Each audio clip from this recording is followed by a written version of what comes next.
ఆ రోజు ఈ మునగాడు చంద్రబాబు సంచులు పట్టుకొని చంద్రబాబు పంపిన సంచులు పట్టుకొని ఎమ్మెల్యేలను కొనుగోలు చేసేందుకు బ్రోకర్ పనులు చేస్తాడు. ఇవాళ వచ్చాట కేసీఆర్ ఎవడు, ఈయనవడు, ఆయనవడు అని లక్కీ డ్రాలు నువ్వు కొట్టినావు, లక్కీ డ్రాల సీఎం అయినావు. అదేదో 5 ఏళ్ళు నడుపుకోకనట కేసీఆర్ తిడతావు.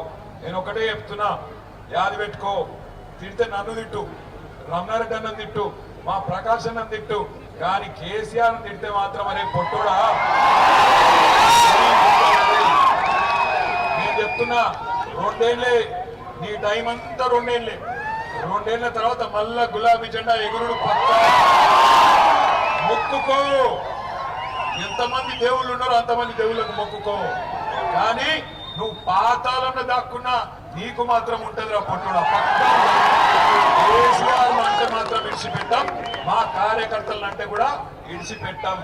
ఇక్కడ ఉన్నారు పోలీస్ అధికారులు కూడా, వాళ్ళకు నేను చెప్తున్నా, అయ్యా పోలీస్ అధికారులు, అధికారం ఎవరు అయ్యే సొత్తు కాదు, మళ్ళా వస్తాం. ఇప్పుడు ఎవరైతే నగరాలు చేస్తుండ్రో టోకలు కట్ చేసే బాధ్యత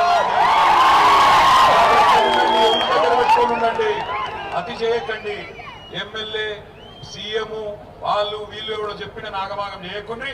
అమాయకులైన మా కార్యకర్తల నాయకులను ముట్టుకుంటే ఇడిచిపెట్టాం, తప్పకుండా ఎంబడబడతాం, బరాబర్ ఎంబడబడతాం.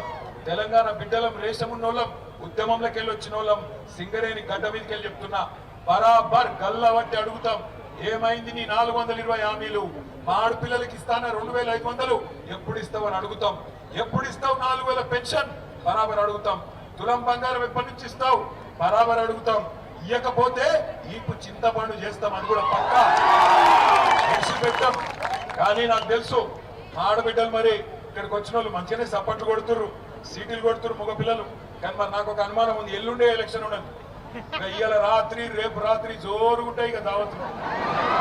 వస్తారు, ఇంటింటికి వస్తారు, అక్క అంటారు, చెల్లె అంటారు, వదినే అంటారు, కోడలు అంటారు, బుగ్గగిస్తారు, గద పట్టుకుంటారు, కడుపుల తల పెడతారు, కాళ్ళ మీద పడతారు. ఒక్కొక్క కాంగ్రెస్ వాడు గ్యాసులు డబ్బా పట్టుకొని వస్తాడు, నేను చచ్చిపోతా అంటాడు. మీ ఎమ్మెల్యే లెక్క, నేను ఓడిపోయి బేదారైనా నేను చచ్చిపోతా, ఈసారి ఏకపోతే నేను చచ్చిపోతా అని చెప్పి కూడా డైలాగులు కొడతారు. పడిపోతారా? మళ్ళా పడిపోతారా?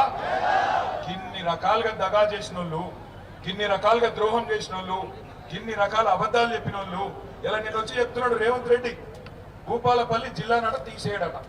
అది నువ్వు పెట్టిన ఆవురా తీసేస్తాం. జయశంకర్ సార్ పేరు మీద పెట్టింది ఎవరు? భూపాలపల్లి జిల్లా చేసింది ఎవరు? భూపాలపల్లికి మెడికల్ కాలేజ్ తెచ్చింది ఎవరు? భూపాలపల్లిలో కలెక్టర్ ఎస్పీని కూర్చోబెట్టింది ఎవరు? భూపాలపల్లిలో 1000 డబుల్ బెడ్రూమ్ ఇల్లు కట్టింది ఎవరు? సింగరేణి క్వార్టర్లు కట్టింది ఎవరు? 19,000 విరాసత్ ఉద్యోగాలు ఇచ్చింది ఎవరు? సింగరేణికి న్యాయం చేసింది ఎవరు? మరి పొట్టోడు పీకిందేమో 2 నెలలు. దాని కదా ఇంకా 10 పోజులు కొట్టుకుంటూ వచ్చి నేను తీసేయ్యా.